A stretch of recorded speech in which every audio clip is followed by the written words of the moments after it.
final score in the game. They get shut out in this one, and it's the seventh time they've been shut out this season. 4-0 the final after Kyle Connor picks up the empty netter. How about his 46th goal of the season? Imagine if the Flyers have Kyle Connor. They'd have, and Wade Allison was healthy. They'd have Wade Allison, Kyle Connor, and Owen Tippett. Maybe all be look exactly like each other. I mean, I would love to see that line together. Me too. Maybe even if it was just like, I don't know, in an all-star game someday. Yeah, I'd like to see Kyle Connor in a Flyer uniform. Yeah, well, yeah, and any on any line, yeah. And then you could they could have a Halloween night where they all wore each other's jersey or something like that. I don't know. Yeah. Or they could just switch jerseys like at the carnival. Just screw it. Triplets. It's crazy. The thing is, Connor picks up his 92nd point, the highest since they've gone back to Winnipeg. And I imagine the most in that organization since probably Ilya Kovalchuk with Atlanta. I would imagine, yeah. It's got to be it, right? You didn't see that many hot shot players come through that organization over the years, did you? Yeah. Line A, obviously, but he didn't have that many points because that was in Winnipeg. Yep. Although he did score 50 one year. I'll take a look here. I can certainly come up with it in a second. Yeah, it's not that important. But Flyers get shut out for their seventh. Flyers get shut out for the seventh time this season, Brian. Now, the full schedule is 82. That's almost 10% of the games they played. They've been shut out. That's bananas. They've only shut out one team against this season. They shut out Arizona way back in, I think, November 2nd, 3-0. But being shut out 7 times. Again, this is bizarre because the league scoring is up so much, and they've been shut out 7 times, and they just can't put the puck in the net. Yeah, and again, there's that the league scoring is up, but there's that weird, again that weird gap that's developed between the teams that are doing well and the teams that aren't. The haves and have-nots. Yeah, and the scoring seems to be up.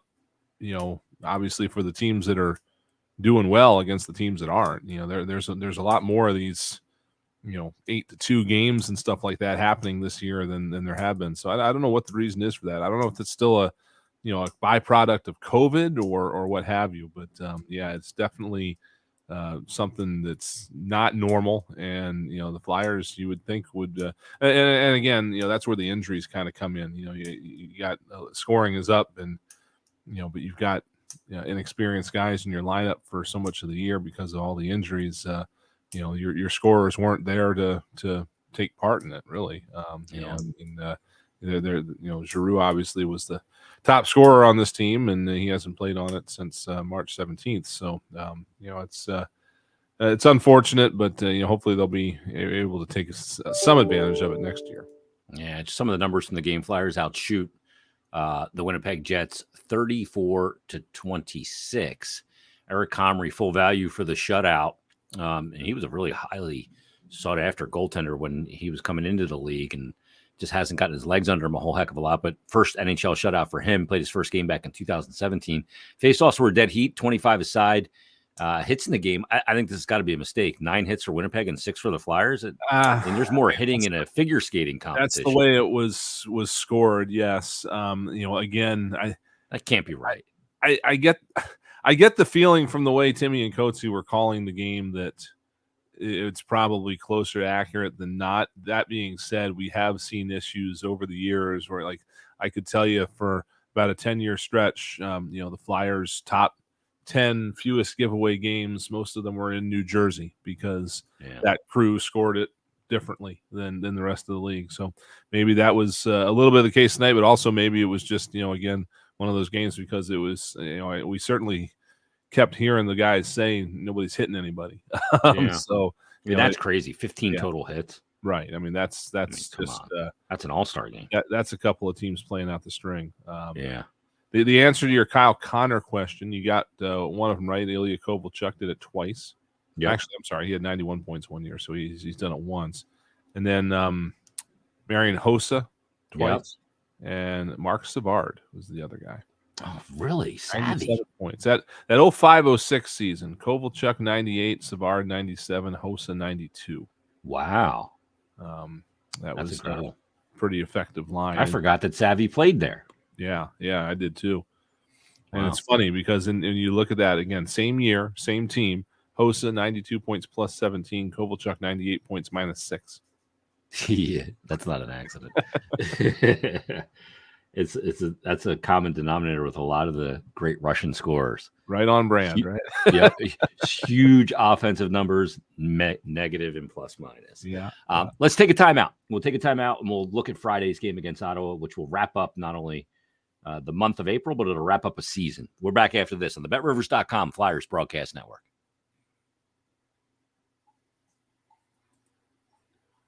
Just keep the stream open. For the streamers, I don't turn on the backlights when the Flyers lose, so we're saving on the electric bill.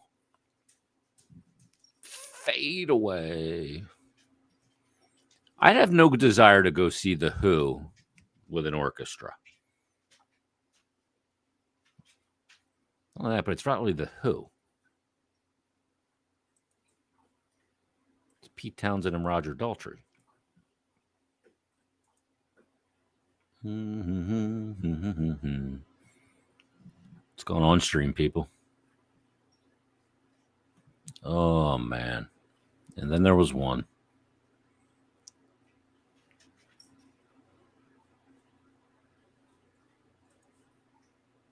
Oh, man. Oh, we're still on the stream. Yeah, I decided to keep it open. Sorry, I've been sitting here reading Twitter. You've been talking to me. I was talking to you. I realized you weren't hearing me pretty quickly. Stop talking to myself. I figured we just leave it open.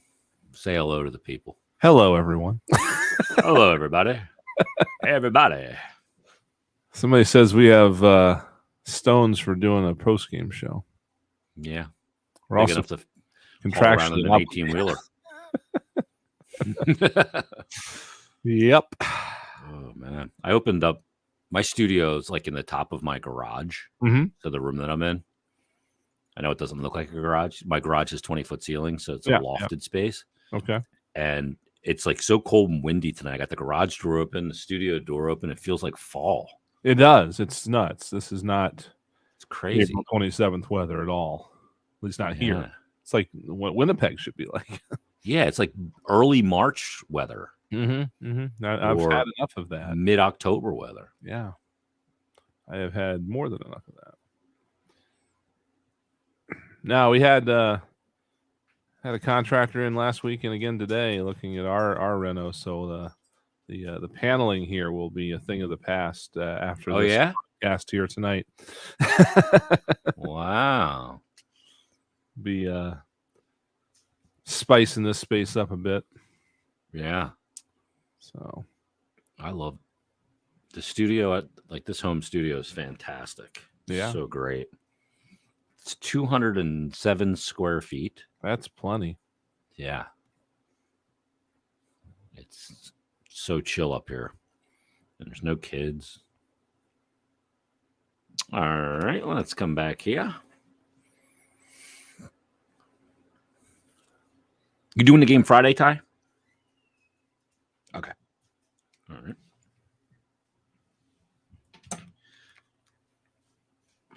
And welcome back to the Flyers post-game show after they go down in game number 81. Final score in the game of 4-0. You can blame me because I said that JVR would score in this game. I picked a goal scorer. Yeah. Well, you know, I see a quote from Mike Yeo that poor Tipper played one of the best games you'll see a guy play without scoring a goal. That's pretty much sums it up. That boy, he's got a shot, that guy. Who was it? Owen Tippett. Oh, yeah. Yeah, he does. I mean, he can skate. Right, he's got the package. Yeah. I mean, once he I'd have to sit back and look at like where his shots are going. Mm-hmm. But you know, if he is indeed just, you know, hitting the goalie all the time, he starts picking the corners, man.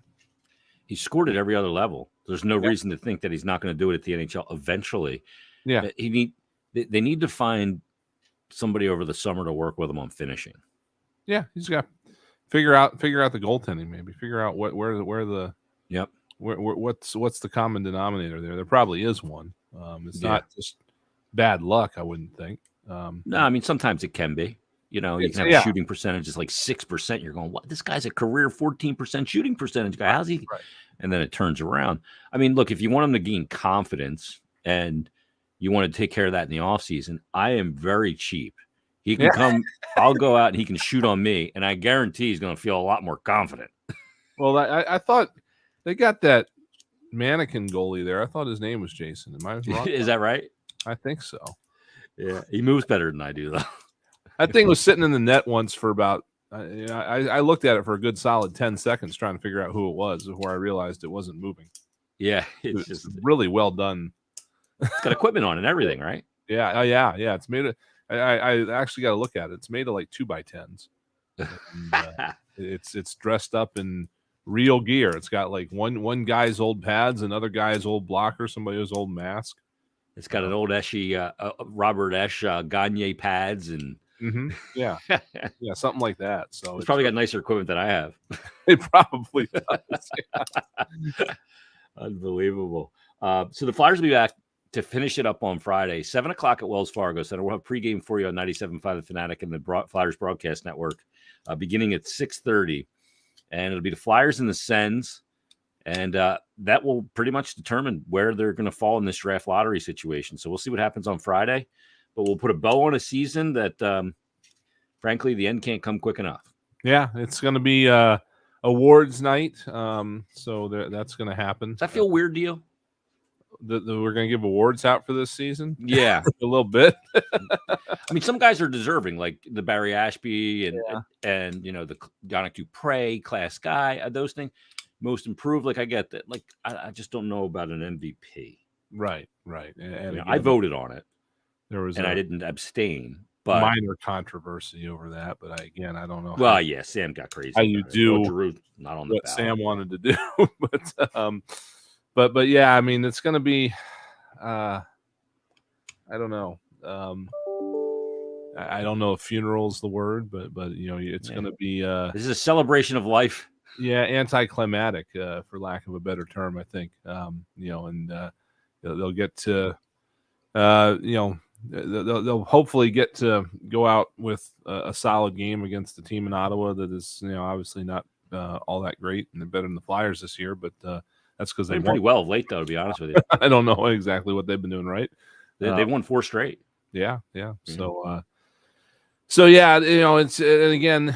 It'll be an effort thing. The reason I wasn't sure about the flight is because this is one of those flights where you're going to get back at 3 a.m. Because of the time change and the length of the flight and everything. That's usually they would come back from a place like Winnipeg the day after, but given the schedule, they're going to do it tonight. So they might be a little sluggish, a little tired, but hopefully knowing that it's the last game, they'll have the life that they would want to have in a circumstance like that. I'll tell you what, make the MVP of the team the fans. Yeah, I could go with a simple solution. That's what I would do. I'm gonna recast my vote on Friday night. Yeah, y'all get an MVP shirt. Yeah. All right, let's put a wrap on it. I know Devon's coming up next on 97.5 The Fanatic.